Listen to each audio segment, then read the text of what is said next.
Sampanin ko yan ng pera. Hindi, wag ate.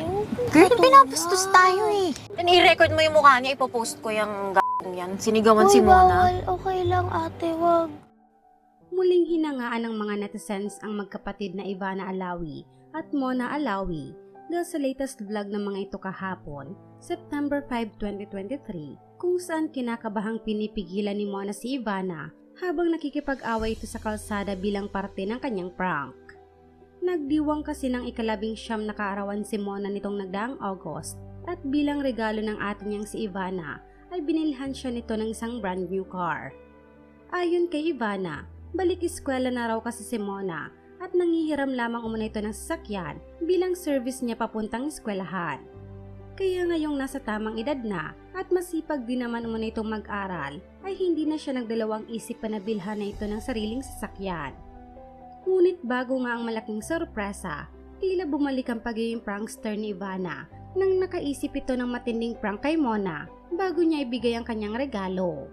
Sa kanyang plano ay kunwaring nakabunggo sila ng nakapark na sasakyan at gumawa ng eksena ang kunwaring may-ari kung saan nagsisigaw ito sa kalsada. Makikita namang labis nang nag-aalala si Mona, lalo nang ang ate na niyang si Ivana na mismo ang nakipagsagutan sa labas ng sasakyan. Nang bumalik sa loob si Ivana ay dito mahinahong kinakausap siya ni Mona upang wag nang patulan pang lalaki. Ngunit hindi nga nagpapaawat si Ivana dahil dinuro-duro na raw ng lalaki si Mona na parte din ng kanilang plano.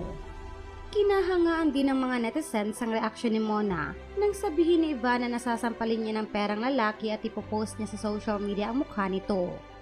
Mga pahayag ni Ivana, "Sasampalin ko yan ng pera, dinuro-duro ka eh. I-record mo ang mukha niya, ipopost ko yan." Sinigawan si Mona.